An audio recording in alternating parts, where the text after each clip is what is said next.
কাঁচা আলু দিয়ে মাত্র 5 মিনিটে এইরকম মুচমুচে যে স্ন্যাক্স বানানো যায়, আপনারা যদি না বাড়িতে একবার বানিয়ে থাকেন অবশ্যই একবার বানিয়ে নেবেন। খেতে পুরো দুর্দান্ত হয়, দেখতেও যেমন সুন্দর, খেতেও কিন্তু দারুণ হয় একেবারে এই যে মুচমুচে। নমস্কার বন্ধুরা, আজ আমি আপনাদের কাঁচা আলুর সাথে স্লাইস করা ব্রেড দিয়ে দারুণ মজাদার মাত্র 5 মিনিটে একটি ইভিনিং স্ন্যাক্সের রেসিপি শেয়ার করব। এর জন্য পুরো রেসিপি দেখতে থাকুন, আশা করি আপনাদের খুবই ভালো লাগবে। সাথে চ্যানেলে নতুন হয়ে থাকলে অবশ্যই চ্যানেলটি সাবস্ক্রাইব করে নেওয়ার অনুরোধ থাকতো। তো এর জন্য এখানে আমি নিয়েছি 3টে আলুর খোসাগুলো আগে থেকে ছাড়িয়ে নিয়েছি, সাথে নিয়েছি কয়েকটা পিস স্লাইস করা ব্রেড। তো এবার আমি আলুগুলো গ্রেটারের দ্বারাই গ্রেট করে নেব।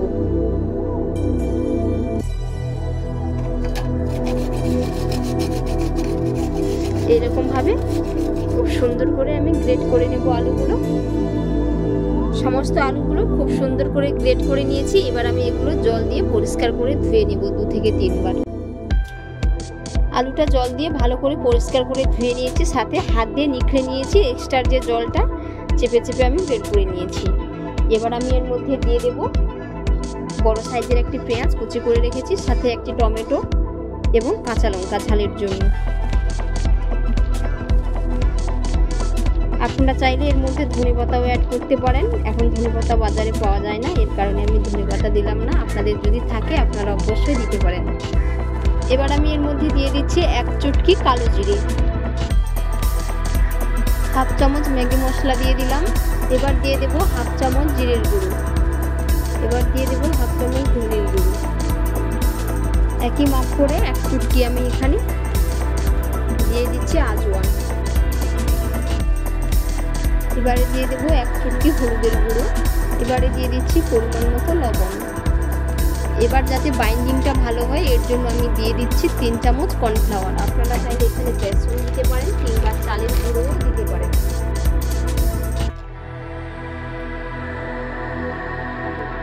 3 চামচ দিয়ে দিলাম। এবার দিয়ে দেব কয়েকটা কারি পাতা। এবার আমি সমস্ত উপকরণগুলো ভালো করে একসাথে মিশিয়ে নিচ্ছি। অল্প করে এর মধ্যে একটু জল দিয়ে দেব, একেবারেই অল্প। খুব সুন্দর করে রেডি করে নিয়েছি। এবার আমি স্লাইস করা রুটিগুলোর এই সাইডগুলো আমি কেটে নেব। এরকম ভাবে কোণগুলো কেটে নিতে হবে।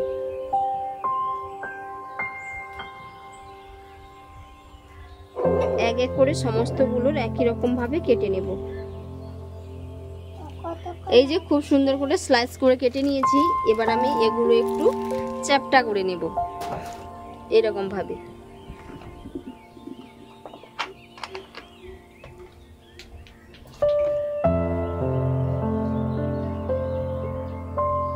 এবার আমি এর মধ্যে অল্প করে একটু টমেটো কেচাপ লাগিয়ে নিচ্ছি। আপনারা চাইলে এখানে গ্রিন চিলি সসও লাগাতে পারেন। এই যে এইভাবে লাগিয়ে এটাকে আমি ফোল্ড করে নেব।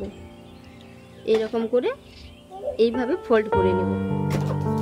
এক এক করে কিন্তু সমস্তগুলো আমি ফোল্ড করে নেব।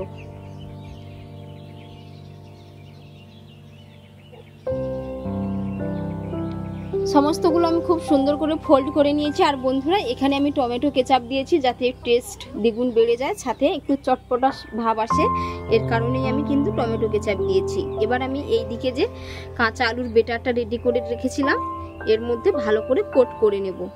এইরকম ভাবে দিয়ে কড়াইতে তেল দিয়ে এগুলো ভেজে নেব। ঠিক এইরকম ভাবেই কিন্তু আমি কোট করে নেব। এই যে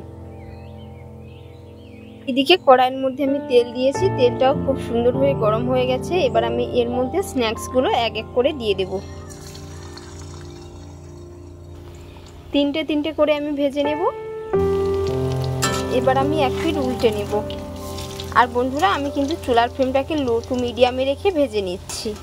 কালারটা কিন্তু দারুণ চলে এসেছে, খেতেও দারুণ হয়। আপনারা কিন্তু বাড়িতে অবশ্যই একবার বানিয়ে নেবেন, দেখবেন খেতেও যেমন টেস্টি, কালারটাও তেমন, দেখতেও তেমন সুন্দর দেখাবে।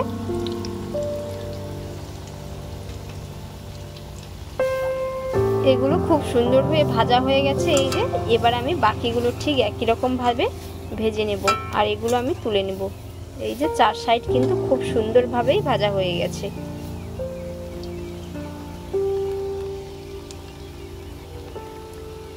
এক এক করে সমস্ত স্ন্যাক্সগুলো আমি বানিয়ে নিয়েছি আর কত সুন্দর হয়েছে দেখে নিশ্চয়ই বুঝতে পেরেছেন।